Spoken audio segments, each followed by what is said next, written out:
하나님 아버지, 이 새벽에 우리를 불러주시고 우리에게 진리의 말씀을 전해주시며 우리가 빛과 소금으로 살아가기 위하여 오늘 주님 앞에 나왔습니다. 이 한 주간도 예수님 생각하며 살기를 원합니 주님 우리를 붙들어 주시옵소서. 예수님의 이름으로 기도드립니다. 아멘. 하나님 말씀 출애굽기 13장 22절 낮에는 구름기둥 밤에는 불기둥이 백성 앞에서 떠나지 아니하니라. 저는 구름기둥은 성령을 상징한다고 계속 말씀드리고 있습니다. 오늘은 그 여섯 번째 주제로 구름 가운데서 말씀하십니다. 구름기둥 가운데서 말씀하십니다. 라는 제목으로 함께 은혜를 나누려고 합니다. 하나님께서는 구름기둥 가운데서 이스라엘 백성들에게 말씀을 하셨습니다. 그 내용이 시편 99편 7절에 나옵니다. 여호와께서 구름기둥 가운데서 그들에게 말씀하시니 여호와께서 구름기둥 가운데서 그들에게 말씀하시니 그들은 그가 그들에게 주신 증거와 율례를 지켰도다. 아멘. 하나님께서는 이스라엘 백성들에게 구름기둥 가운데서 말씀을 하셨습니다. 이것은 신약 시대에도 마찬가지입니다. 보혜사 성령님은 주님의 백성들에게 말씀하십니다. 그래서 요한계시록에서 자주 반복하여 말씀하는 내용이 있습니다. 귀 있는 자는 들을지어다.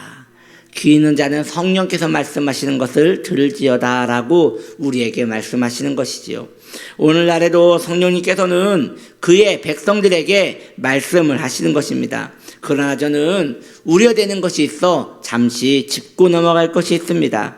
우리는 성령님의 음성을 들으려는 그러한 행동 속에서 때로 나의 소리를, 나의 마음의 소리를, 나의 생각을 주님의 소리라고 듣는 경우들이 있는 것 같습니다. 어떤 이는 기도하기를 성령이여 나에게 말씀하소서라고 하나님께 간구를 합니다. 때로 자신은 성령님의 음성만 듣기 때문에 교회의 명령이나 사람의 권면은 듣지 않겠다고까지 이야기를 합니다. 이것은 성령님의 말씀하심에 대한 오해가 있는 것이에요. 성령님은 말씀을 통하여 그리고 교회의 전통을 통하여 주의 백성들에게 말씀하시는 것입니다. 우리는 기억해야 합니다. 교회의 질서를 만드신 분이 성령님이십니다. 때로 교회에서 권위주의로 말씀을 이용해서 이러한 부정적 인상들이 성도님들에게 자리 잡은 것 같아 매우 안타깝습니다. 언제부턴가 교회에 또 하나의 기류가 흘렀습니다. 성령님이 말씀하신다는 거예요. 그래서 성도님들이 성령님의 음성을 직접 들어야 한다고 가르치기도 하고 그러한 붐이 한때 유행했었고 지금도 그런 신앙의 기류들이 있음을 합니다. 그것은 하나의 권위주의에 대한 반작용이었습니다. 교역자가 성경적이지 않은 것을 성도들에게 가르쳤고 그것을 주입시켰고 그걸로 교회와 자신의 이익을 이야기하여 성도를 이용하려 할 때에 그 성도들은 그것에 큰 상처를 받고 이제는 하나님의 음성을 제대로 내가 듣고 나아가야겠구나 하면서 무분별하게 성경과 또 교회의 전통을 버리고 자신이 성령님의 음성을 직접 듣겠다고 나아간 것이지요.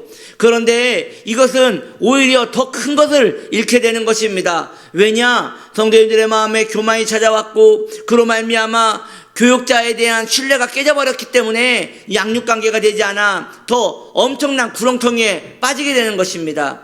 성령님은 그렇게 이야기하지 않습니다. 직접 귀에다 대고 마음에 대고 얘야 오늘 너는 동쪽으로 가거라, 얘야 너는 오늘 북쪽으로 가거라 이렇게 말씀하지 않으십니다.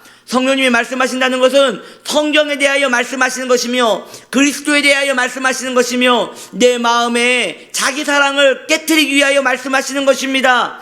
그런데 많은 성도님들이 이것을 오인하여서 성령님의 음성이 너무도 세세한 것까지 그것을 바라보는 것들을 봅니다. 그래서 어느 분은 이렇게까지 얘기합니다. 넥타이를 하나 살 때도 성령님 이걸 살까요? 저걸 살까요? 내 옷을 하나 살 때도 성령님 이거 살까요? 저거 살까요? 이렇게 이러한 식의 성령님의 음성을 듣는 신앙은 매우 그 삶을 흥분시키고 그 영혼에 오히려 큰 혼란을 줄 수 있는 것입니다. 그렇다면 강단에서 왜 말씀을 전해야 하는 것입니까? 성령님께 직접 듣고 신앙생활하면 더 잘할 수 있을 것인데요. 강단에서 말씀을 전하는 교육자가 성령님보다 뛰어나겠습니까? 말도 되지 않지 않습니까? 성경이 성도님들이 성령님의 음성을 듣고 신앙생활하기를 원한다면 교육자를 두지 않았을 것입니다. 강단을 두지 않았을 것이에요. 오로지 성령님의 음성을 듣고 이 관야 같은 세상 잘 신앙생활 안 하고 독려했을 것입니다. 그런데 여러분 아셔야 합니다. 교회에 교육자를 세우고 전통을 세우고 말씀에 은혜를 세우신 분이 바로 우리 주의 성령님이십니다. 성령님은 그렇게 설교를 통하여 성도님들에게 말씀하시고 성경을 통하여 성도님들에게 말씀하시는 거예요. 깨닫게 하시는 거예요. 완고한 그 심령을 부드럽게 하사 그 말씀을 들어가게 하시어 깨닫게 하여 주시는 것입니다. 그러므로 일단은 그렇게 반작용을 일으키게 한 권위주의적인 교권이 문제가 있었던 것이고요. 그러나 그렇다 하여 그 반작용을 타고 성령님의 음성을 운운하면서 자기가 원하는 것을 성령님 핑계대면서 하는 그러한 신앙의 기류도 잘못된 것입니다. 다시 우리는 성령님의 음성에 대한 제대로 된 개념을 잡고 하나님이 세우신 권위와 하나님이 세우신 질서 안에 단정하게 신앙생활을 하여야 할 것입니다. 사랑하는 성도님들이요, 하나님께서는 인격적이신 분이십니다. 우리 주의 성령님께서도 인격적이십니다. 그리고 그분의 몸된 교회도 인격적입니다. 강제가 아니에요. 내가 설득되어야 그 음성도 따라갈 수 있는 것입니다. 그러나 여기에 주의할 점이 또 있어요. 내가 주님의 음성을 나의 완고함으로 듣지 않고자 하는 것은 잘못된 것입니다. 그러므로 부드러운 마음을 가져야 돼요. 그리고 성경과 목양관계를 사랑하셔야 합니다. 좋으신 하나님께서 성경과 목양 가운데 우리에게 쉼없이 말씀하실 것입니다. 이것이 주로 말미암았다면 우리의 마음은 누그러져 가난한 심령이 될 것이 틀림이 없습니다.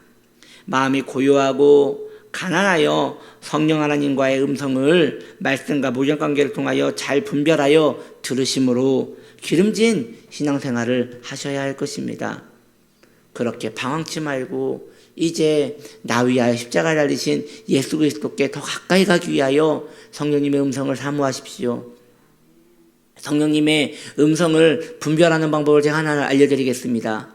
성령님께 내가 이 음성이 성령님의 음성이 분명한가 이걸 구분할 수 있는 방법은 너무도 명확합니다.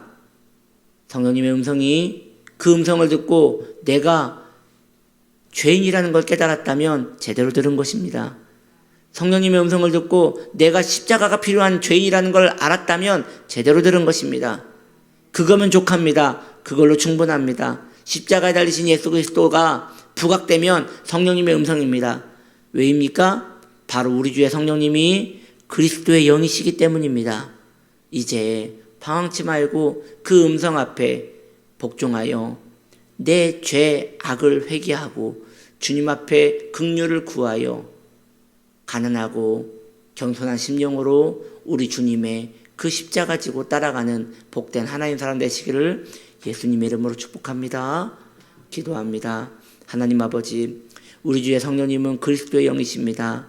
성령님의 음성을 들으면 우리는 주님을 더 사랑하게 될 것입니다. 우리 주 예수님이 십자가를 사랑하게 될 것이고 죄를 미워하게 될 것입니다. 우리는 그렇게 성령님의 음성을 구분하여 진리의 길을 재촉하여 걸어갈 수 있는 우리 되게 하여 주옵소서. 마음이 완고하여 그 음성을 듣지 못할까 걱정이 오니 우리의 마음을 부드럽게 하여 주의 음성 따라가게 하여 주옵소서. 예수님의 이름으로 기도드립니다. 아멘.